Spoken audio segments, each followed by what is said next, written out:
Let's see here.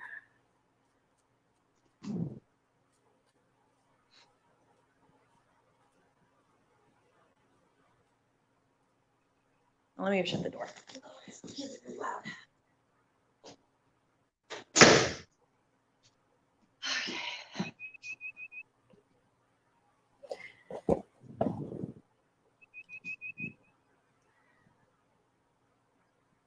We're going to get started a little bit early. It's fine. Yeah, I had a little bit of,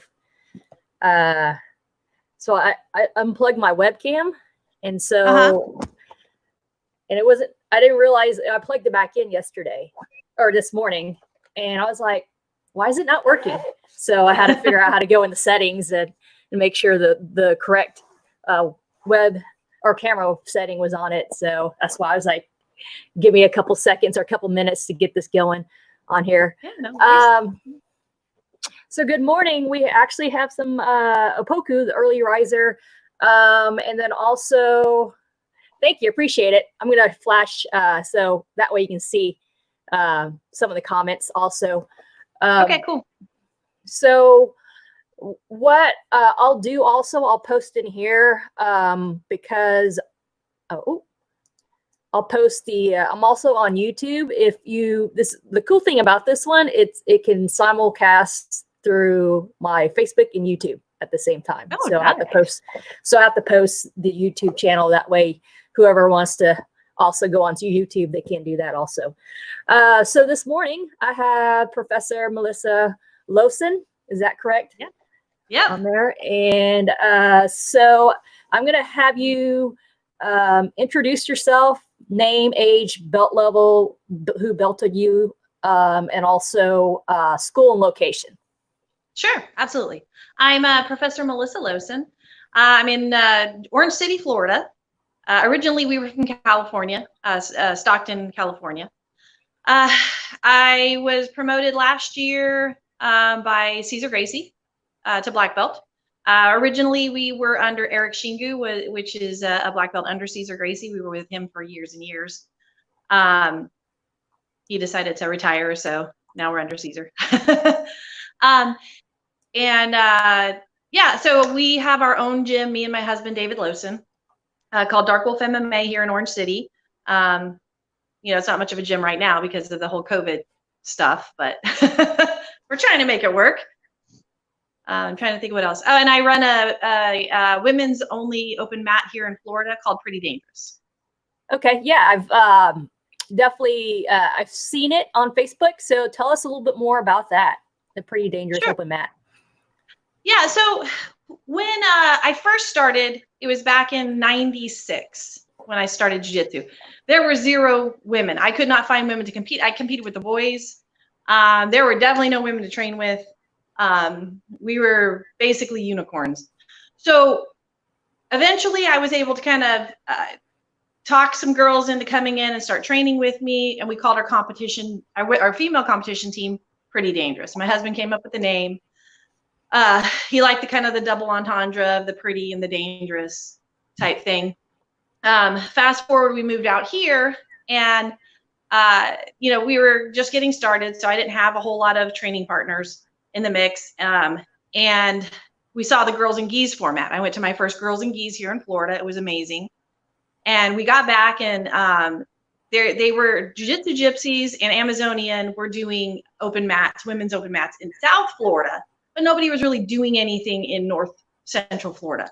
So we're like, you know what, let's do our own women's open mat, see if we can kind of get something rocking in Central and North Florida. It gives me more training opportunities with women. And I like to compete. So in order to compete, I need to be able to train with women. The guys are all cool and all, but they don't roll like ladies do. Not even close.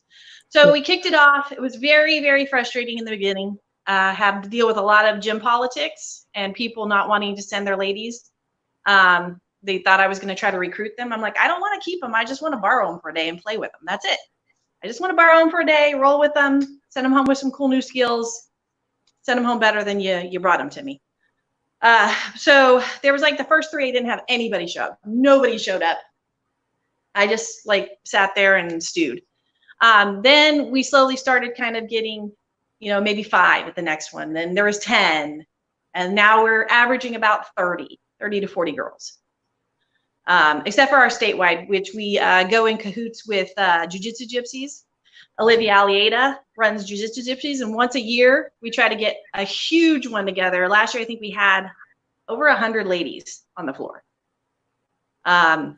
It was supposed to happen last weekend, but due to COVID, obviously we had to kibosh that. So. Well, that's amazing, because you started out with hardly anybody, and then you're growing it up to 100. So, which tells me you're the type of person, based off what I'm hearing, you're the type of person that doesn't, go out and just do nothing and complain about it. You're like, okay, I'm going to find a solution. I'm going to, problem solve through this and figure out a way to make this happen. So it sounds like that's your character as far as making things happen. Well, I was just trying to make you sound better than stubborn, but yeah. I'm a little stubborn. I don't give up easy. Well, I knew that eventually I could get through to, if I could get through to a couple different gym owners, bring Pretty Dangerous to their gyms, and so that they could see that I was not recruiting, and to see what it was about. Because I don't think it really, most of the gym owners were guys, and I don't think it really computed in their brain, because when the guys get together for an open mat, it's different. It's not the same.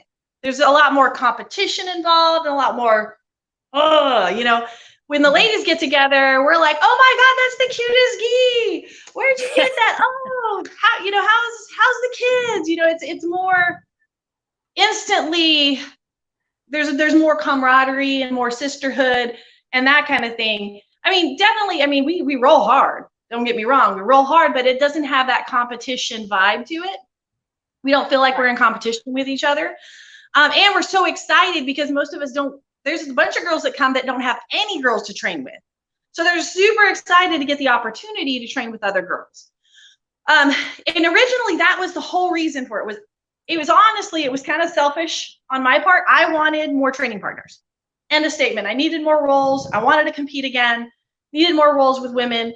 But it's morphed since then. And it's kind of evolved into, our mission has evolved to encompass more women in leadership roles in Jiu-Jitsu. And kind of the one of our slogans is, you don't have to be a black belt to make a difference. So don't wait till you get that black belt to make a difference. White belts can make a difference. Blue belts can make a difference. Purple belts. I know some amazing purple belts who have Tori O'Neill, who made Mighty Dames purple belt. I think she started at a blue belt. That's a great organization. You don't have to wait. There's nothing magical about the black belt. It just means I'm stubborn and I've stuck with it for a long time. Yeah. Well, that's definitely a good point. And that's something what I'm learning along the way is I don't like, I'm a brown belt myself, but I don't like to put myself on a pedestal or, but that's another thing is, like I said, it doesn't matter if you're a white belt, blue belt, purple belt, brown, black. Like I said, you can start making some sort of impact or difference at any belt level. That's the way I take at things. And then that's the reason why I bring people on the show. It doesn't matter what belt level, just to, everyone has a story. Oh, absolutely. Everyone has some sort of story. Everyone has a struggle. They struggle through something and they overcome and they rise from it. And so that's something that I think, for me, I just don't like to put people on a pedestal, and it's just something that creates that bonding and that camaraderie that you're talking about without putting people up. So we're going to respect people. We're going to have high regards to, certain people because, there's just that aura about them. But at the same time, we don't want to put them too high where we, go ahead. Respect the time, respect the skill. But I feel like respect is something that has to be earned through relationships. So, I don't walk into a gym with an expectation that people are going to put me on a pedestal. Usually, actually, it kind of weirds me out. It actually, honestly, kind of weirds me out. once I get to know somebody and they know what I've contributed and how I've contributed to their life in particular, then, then it's a more genuine thing, I feel like. I think sometimes people put uh-oh. I think you're frozen for a second. You guys hear me? Now I can hear you. It was weird for a second. I was hearing alien noises out of the phone. Can you hear me? Oh, are we on? There we go. Yeah, I can hear you. Good now. Okay, cool. Okay. Yeah, I was hearing alien noises and you were frozen for a second. We have it. Okay. Yeah, me too. Hopefully we weren't abducted during that moment. So we have a few questions. Yeah. Let's get. Yeah, I know.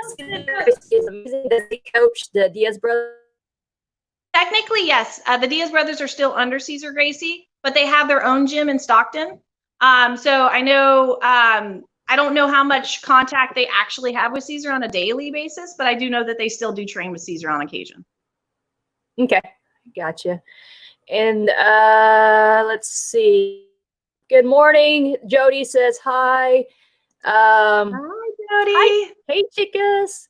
I love Jody. Yes, she was on yesterday for sure. And then we got, men are territorial in most cases. When we grapple, that's what Opoku says. And then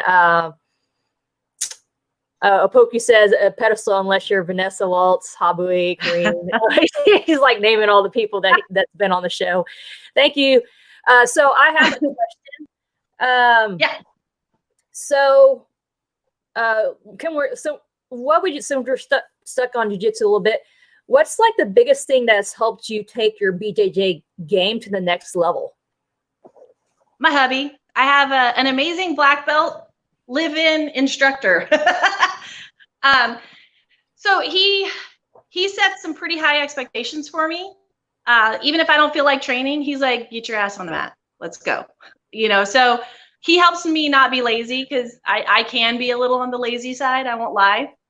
But he keeps me very grounded and focused on, he's like, you want to compete, right? And I'm like, well, yeah, hell yeah, I love competing. He's like, well, then you got to put the work in or I'm not letting you compete. I'm like, okay. Okay. Black and white, put you damn straight on that one. That's cool. So how long you guys been married? We met we started dating when I was 15. He was 16. Okay. We got married in 94. So shoot, where are we at now? I think we've been together for 32 years and been married for 26. I'm doing the math correct? Yeah, it's been a while. 3 decades. Yeah. I found him young and latched onto him. He was already a martial artist when I met him. It basically took him till about 96 to really get me well, I take it back. I started with him in Taekwondo probably 92-ish. And then he found Jiu-Jitsu in 94. But I had a newborn at the time. So I took about 2 years for him to convince me to roll around with sweaty guys. Hey, whatever works. Look at you now. So props to him for nudging you down that path. And you guys are black belts together with your own gym. Yeah. So excellent. Yeah. So we talk about, we have a question before I throw my question in here. It says, he sees toys in the background. Can you tell us about your kids program and how you get parents to enroll kids in jiu-jitsu? Yeah, sure. So we start off kind of small with our kids program. Our kids and our adult programs are actually fairly equal, which was weird to me. I thought our kids program was going to be much bigger. We got about 40 kids currently that train with us off and on. And then we just started. So we were both doing this part-time till about a year and a half ago. I finally got fed up with my day job and I was managing a vet clinic and I was under a lot of pressure and stress. And my husband finally was like, you know what? One of us needs to go to the gym full-time anyways. And it makes more sense for you two because a female face for the kids program would be better anyways. And so he's like, just ditch your job. Let's do this full-time. So I started, that was the first year that I did after school care, and the first year I did summer camps. The after school care and the summer camps are massive as far as revenue goes, but they're exhausting. Exhausting. I did not realize how incredibly mentally and physically strenuous, especially the camps were going to be, because you have those kids for almost 12 hours a day, almost Wow. 12 hours. And they have to be entertained and they have to be busy the entire time. There's no downtime when you have 20 kids. So I started off with just me doing it. Then my husband's like, all right, you're really stressed out. We need to get you some help. So then we hired another person, and then we grew a little bit more, and it was again like, all right, I need my wife back. So let's hire another person. So I think the biggest thing I could tell you is make sure you have enough help. You have to be able to take breaks, because with kids, you're on all the time, because they find new and unusual ways to either hurt themselves or hurt somebody else, because they do stupid things. They do just ridiculous things that you look and you go, what made you think that was a good idea? Like, I don't know. I was bored. So, definitely make sure you got help. But now the kids program definitely pays the bills, especially summer camp. Summer camp is huge for the gym, which I'm crossing my fingers. I'm going to be able to do one this year. It's just going to be probably limited, smaller groups. We're going to probably break them into groups and stuff like that to follow CDC guidelines. But keeping six foot separation between the kids is very challenging. They all want to play.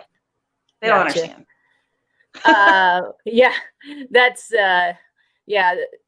it can be definitely, sounds like, definitely exhausting. So, but definitely kudos for you to jump in on it, and because it definitely takes a lot of patience to work with kids and energy. Yeah. So Jody Schwartz says, and you have a black belt son, is that correct? Yeah, he finally, wow. So my son's, he's 25, and he just got his black belt from Caesar. We were supposed to, so before this whole COVID crap went down, we were supposed to have our 5-year anniversary of our gym and Christian's black belt ceremony. We were supposed to have Caesar fly out. It was the end of March. It was all set up. Caesar was going to fly out, present Christian his black belt, do a seminar, celebrate our 5-year with us. It was going to be epic. We were set to have like 150 people show up from all over Florida. It was going to be amazing. Obviously, that didn't happen. So we had to kind of get creative. Caesar still did not want Christian to wait, because we don't know how long all of this is going to last. So he didn't want Christian to wait. Christian's been ready for his black belt for a while. Caesar actually wanted to promote him back in November, but he wasn't going to be able to be there for it. And we really wanted Caesar to be there. He was going to send one of his other black belts out to do it. So we were like, we'll put it on pause. We'll wait. But Caesar didn't want to wait any longer. He's like, he can't be a brown belt anymore. He's a black belt. So he did a video promotion, which was a little weird, but it is, we kind of joke. So me and Dave took approximately 20 years to get to black belt due to our instructor coming up the ranks and things just being kind of complicated. So we kind of joked that the story of the title of our book eventually will be It's Complicated. Yeah. But it's been a long road. Dave probably would have had, under any other lineage, any other situation, Dave probably would have had his black belt 10 years ago. But Dave is an extremely loyal individual, and he absolutely loves Sensei Eric, who's our original instructor. And he's a mentor to him, a friend to him, and he was actually offered multiple times to get his black belt. Hey, you switch over to this organization, we'll give you your black belt. And Dave's like, that's not what I want. I want my black belt from Eric. So he stuck it out and got his black belt 3 years ago from Eric. And then Eric had since retired before mine came up. So Eric called Caesar and said, Caesar, the Lohsens, we got to get them into their blacks. But I'm retiring. So anyways, that's the long story. It's a very complicated, weird route that we took, but we're here. That is definitely a good title of your book right there. Yeah. So Lindsay Boston is on. Hey, she's saying hi, Melissa. Hey. Good morning, Lindsay. So tell us about how you're handling this COVID quarantine with life and business. So it's definitely been challenging. Luckily, we've been in business for 5 years. So we have that core group of individuals that love us and want to see us succeed and want us to be here when it's all over. So some of our, it's been optional. They don't have to pay, but some of our students are paying through this. What I've told them is on the back end, I'm going to give them some free months. We're gonna make it up to them on the back end because they're helping us get through this situation. The other thing is we're able, with the guidelines in Florida, we're able to do a very small essential workers kids camp. So I have 10 kids. That's kind of what our limit is. I have 10 kids, and that's kind of at least helping us kind of tread water a little bit and survive a little bit. It doesn't give me a wage. It basically doesn't even pay the bills totally, but it's helpful. The SBA stuff, the loans and stuff, that's kind of a joke when it comes to our style of business because we don't have a bunch of employees. Right. I have 2 employees and they're part-timers. So it really, that help didn't really help at all. So I think we're going to be all right. We're, we cut a bunch of costs. We're, I got the windows open, no AC going, trying to cut costs where we can, trying to, we had a bunch of product that we had ready to geared up to do some new student promotions. And I'm like, all right, fire sale, come buy my stuff. So we're surviving it. It sucks. I mean, luckily I still get to roll because I have my husband, even though he kicks my butt every day, but I at least get to still roll. You have two other black belts. Yeah, I got David Christian that I technically can roll with. So it's not like I'm not jiu-jitsu-less, at least. I feel really bad for those that really need jiu-jitsu that are unable to do it right now. Like we have some of our students that, they have mental health issues that their jiu-jitsu is their therapy and they don't have that right now. So especially those people I'm trying to check in with really frequently, hey, pop onto the Zoom, even if you're only solo drilling, at least you're getting that connection with people you care about and stuff like that. Cause I really worry about those individuals probably more than anything. Yeah. That's another, you're letting people know kind of what you're doing and handling things, because there are people out there that are having mental health issues, especially when they're away from jiu-jitsu, but just being out on Zoom, having that some sort of connection with you seems to help alleviate some of that. So just chatting with you and so forth, but yeah, putting yourself out there. It's obviously not ideal, because jiu-jitsu brings us to a deeper kind of connection than, just, hey, how you doing?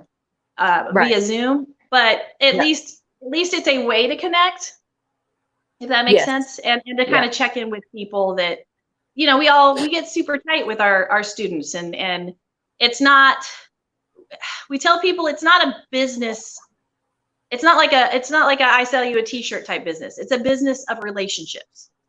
Right. And you build very strong relationships with your students, your training partners. And when that's kind of taken from you, it kind of leaves a big void. And I think a lot of people are dealing with outside stressors, and then they've lost this support system that they've relied on.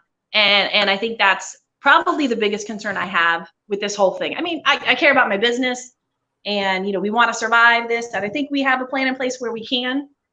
It's not great, but I think we have a plan in place. I worry more about, the health and wellness of our students that have lost this coping mechanism. Okay. Yeah. Totally agree on that. Let's see. Does your school offer other martial arts besides jiu-jitsu? Yeah, we have an MMA, a pretty strong MMA program. Actually, my son's a professional MMA fighter. Okay, and nice. We have That's like nice. Yeah, we have a pretty strong group of fighters. We also do kickboxing. My husband's actually a 3rd degree black belt in Okinawan Goju-Ryu. Even though we don't teach any classes in Okinawan Goju-Ryu, we may after this because we can socially distance with Okinawan Goju-Ryu, where we can't really with Jiu-Jitsu. So we may be adding that. I was just thinking about that. Is getting back into like striking arts again, where you still have some sort of social distancing. Yeah, that's kind of been our plan, is to really focus on our kickboxing and MMA program. We'll probably have some solo drilling or cohabitation partner drilling. So like if you have a partner from home, we're probably going to allow that partner to train for free. So if you maybe you have a husband or a wife that's never done it before. So for this time period, if they bring those guys in that they can drill with safely, I mean, if you're living together, you should be able to drill together. We're kind of working out some kinks on that, but I think that's some ideas that we're throwing around. Gotcha. And then we have your son's name, and is he headed to the UFC? Yeah, so it's Christian Hollywood Lohsen. Funny Hollywood. thing on the name. Yeah, Hollywood. So yeah, so he did he tried out for Contender Series for the undefeated one. He was an alternate for that. He was on Dana White's Contender Series. He unfortunately lost a decision in that fight, so he's back on the trying to get back to being on the radar again. But you'll see him in there. He's a super strong grappler. His jiu-jitsu in the MMA world is pretty slick. I mean, I'm not biased, but probably one of the best in Florida, just saying, as far as the jiu-jitsu side of it goes. Nice. Are you? No, I'm not biased at all, though. Well, definitely. But no, I was going to say best wishes to him.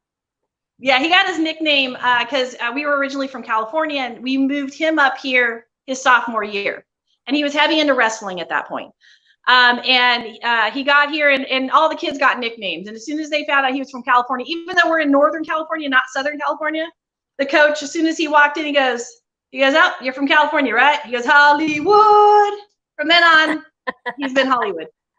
That's an excellent nickname for sure. Yeah. We have a question here. I'm going through the wrong questions. Are you still competitive? Can you tell us how you get your students ready for competition? Yeah, absolutely. I absolutely love competition. We were actually set up to go to Master Worlds again. This would have been our 4th time, I think. Yeah, 4th time going to Master Worlds. And we were gearing up, because I'm old. I'm 48. So it takes me a lot longer to get ready for competition. So my training camps start really early. Like I need 6 months of solid training to get kind of fit, because I have to take breaks here and there to heal up injuries, because things don't work as well as they used to. So me and my husband were already kind of trying to get into that mode for getting ready for Master Worlds. Now, right now, I would be extremely surprised if that was going to go down in August. I don't think it is. So that's kind of disappointing, but hopefully they'll reschedule it. That's kind of our big vacation every year. We kind of treat it almost like a reunion, because we get to see people that we don't get to see, that often. Like, I mean, it's an international phenomenon. Have you been to Master World yet? Yeah, I've actually been, I think I've at least been once. This COVID quarantine thing is messing with my brain. I was like, I've been at least once, Master Worlds.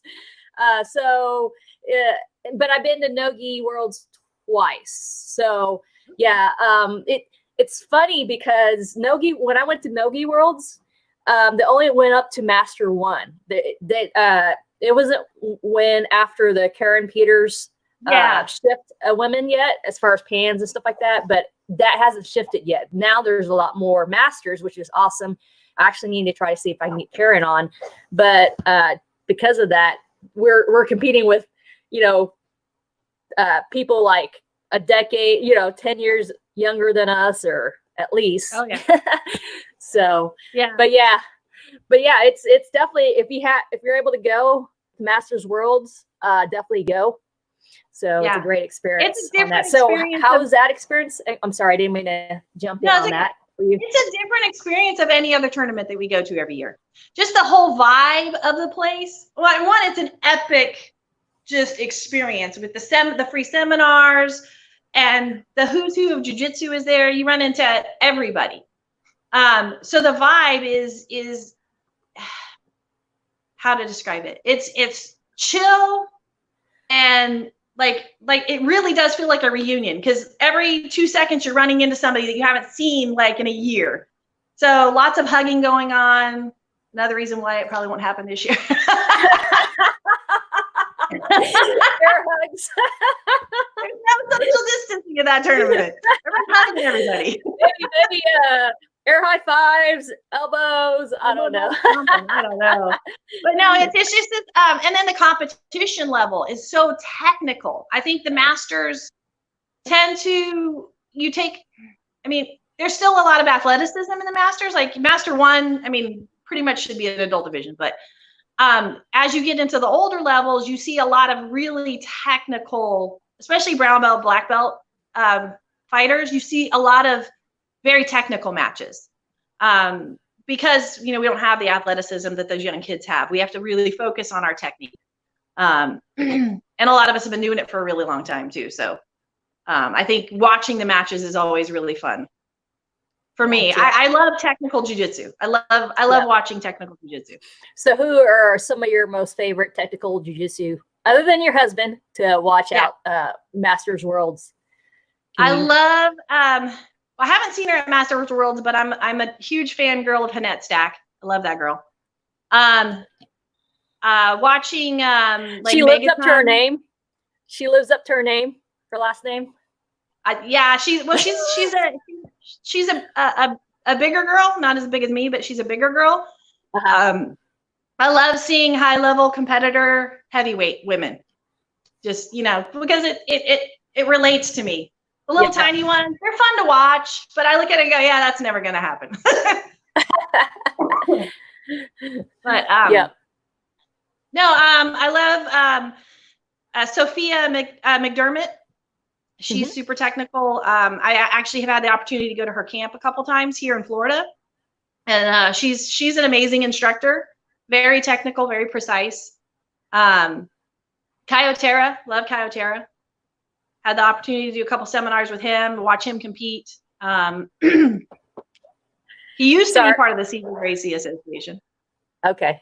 Yeah. Definitely some technical people you're listing off.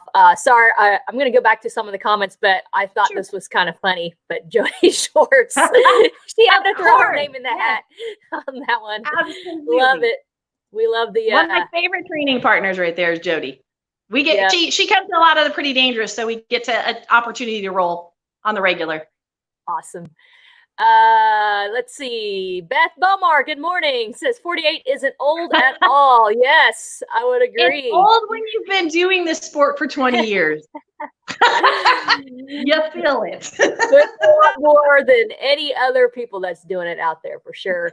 We got Jen Russell on this morning. Masters Worlds is my favorite tournament. Best vibe around. I couldn't agree more. Absolutely. Yes, for sure on that. We're actually going to get Jen on next week, next Thursday. Oh, nice. So, so tune in on that one. So tell us, we're sticking on Masters Worlds, what would be like your most memorable moments within? Okay, that's an easy one. The first year I went, I took double gold. So that was pretty epic. Congrats. Awesome. How was that feeling when you had that? Was that your first ever to win gold at a big platform? Yeah. At that level. I've won in tournaments before, but never anything of that kind of level of tournament. So it was pretty epic. That was, I was on that day. There was a lot of matches too, because I won my division first and then had to run through the absolute division. There were some really tough girls in both. Actually, the girl I beat that year ended up beating me the next year. So, there was some pretty tough girls. I felt pretty accomplished. I got to say, Master World Champion, not World Champion, but Master World Champion. But still, that was pretty epic for me. And that put me at #1 in the world for a year. So that was kind of cool. Nice. That's awesome. How many ladies can actually say that? Not very many. So cool. That's awesome. Only for 1 year, but I'll take it. But you know, if you're ever, I mean, you have the medal to show it. So yeah. Probably the second one was we got to do the Renzo Gracie seminar there, and that was really cool. Nice. That's awesome. Renzo was there, and then he had like 3 candy cane belts assisting him, which was pretty cool. It was pretty cool just seeing all that history on the floor, and it was a great seminar. I came away with some pretty cool stuff. Do you ever get nervous anytime you compete? Are you one of those people that get nervous? Not really, or you're just pretty calm and you just like really. Whatever?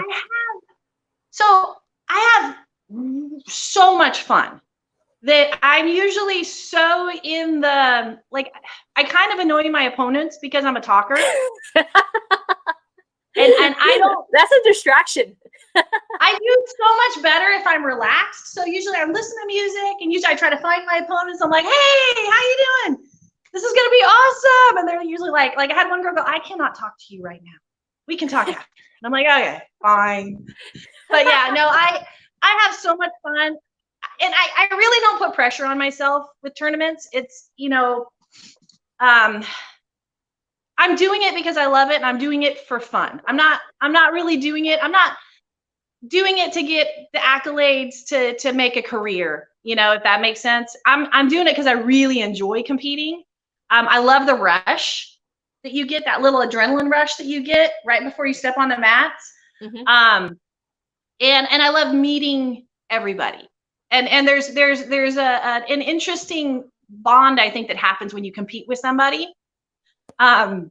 Especially when you compete in a friendly kind of environment like Master Worlds, that you make some lifelong friends, you know, when you compete against somebody, you know, and it's in that kind of environment. Yeah, it's definitely totally different from adult worlds to a Masters Worlds, as far as it's very competitive. Oh, yeah. Versus adults world versus in Masters Worlds, it's like, oh, hi, how you doing? You know, just like a friendly camaraderie environment. So it's just kind of funny just to see the difference in how we compete against each other during my matches too. Really? Like when you're out to say, hey, yeah, you talk whispering in their ear. Yeah, a really good friend of mine. We were actually in the finals at Master Worlds the year that I took it. Her name's Gina, and she's amazing. At one point I ended up taking her back, and I kind of smashed her a little bit because I have a lot more weight than she does, and I had put a lot of pressure, and I heard her kind of go, ugh, and I went, "Are you okay?" She's like, yeah, I'm okay. I'm like, all right, cool. And then I hit the submission. And then Melissa Bentley, who's a black belt here in Florida, she's a lightweight, but I like to do the IBJJF Orlando Opens here as kind of tune-ups for Master Worlds, but there's no heavyweight females in the area that compete. None of them. There's a couple heavyweight female black belts in the area, but they don't compete. So I always know I don't have a division. So I usually always message her, and I'm like, hey, Melissa, if I sign up for Orlando Open, will you promise to do the absolute with me? She's always like, oh yeah, for sure. But it's funny because we're usually like laughing and talking through the whole match, and then she usually gets in trouble because her instructor is very serious about his jiu-jitsu, and usually he's like, you know, he so she's like, you're gonna get me in trouble. You're the troublemaker. I see it. So do you ever get like a warning or penalized for talking during your matches? I haven't yet. I haven't gotten penalized yet. I know that that's a possibility. But no, the rest have all been pretty cool so far. I think because the way you are able to break the ice with your opponents and with the referees, they're like, she's harmless. We're not shit talking. We're just like, you know, just laughing. And usually I'm like, oh, that was a good one. That's funny. Poku says it's annoying because he can't stand opponents talking during matches, so it's distraction. Well, you know, it's kind of tactical in some ways. In a friendly way. Love it. So what are some of the there's two different questions I have. hardest thing you had to overcome in life? Actually, so I just finished like a 8-month bout of vertigo, and it pretty much shut me down from rolling. I couldn't roll. I could barely teach. It was that severe. I finally got it figured out. They finally did a bunch of testing and ended up going through some physical therapy to get it fixed. Luckily it's fixed right now. Keep it fixed.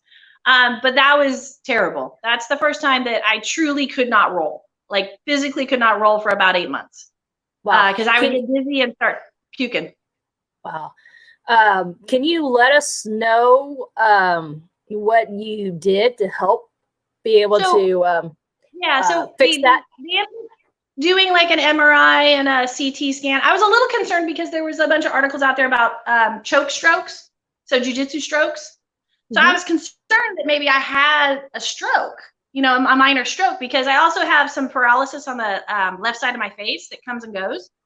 So if I'm like winking at you, it's not, I'm not flirting with you. I just have paralysis on one side of my face. Thanks. But so I was concerned because it all kind of came about the same time. So they kind of ruled that stuff out, and then they sent me through this balance test thing where they purposely made me really dizzy. They're like, all right, we know what it is. So the crystals in my left ear had gotten displaced, and they were in the wrong tube. So they had to go through, and they said probably what happened, it's usually from a head strike. So you know how we take incidental elbows and knees during rolls. So I think I kind of recall right before the episode happened, I had gotten a pretty good elbow to the face and on that side of the face. So I think it dislodged the crystals. And then when I woke up the next morning, literally I fell. I stood up and fell, and started puking my guts up. So they have a, depending on which chamber, there's like 3 chambers in the ear, depending on which chamber the crystals are in, and they can figure that out somehow with the movement that they do and where you get dizzy. They had to take me through a maneuver while they were vibrating my ear to get the crystals realigned. It took about 3 treatments to fix it. Okay. Well, I'm happy to hear that you're able to resolve that. Yes. So yeah, finally get back on the mats. Excellent. What are some of the teaching moments or life lessons you're learning at this quarantine time, this moment? That you always need to have backup plans. I'm very thankful right now. We've been trying really hard to get both me and Dave here full time. I'm actually kind of thankful that we are not both here full time right now. Dave still has his day job. I'm kind of glad that our goal hasn't come to fruition yet, or we would be in some serious situations right now if that was the case, because at least we have some income coming in. Yeah. But having a backup plan, understanding that you can't plan for everything. Like we had planned for hurricanes, we had planned for fire, we had planned for, everything under the sun. I never in my wildest dreams planned for a pandemic. Ever. Yeah.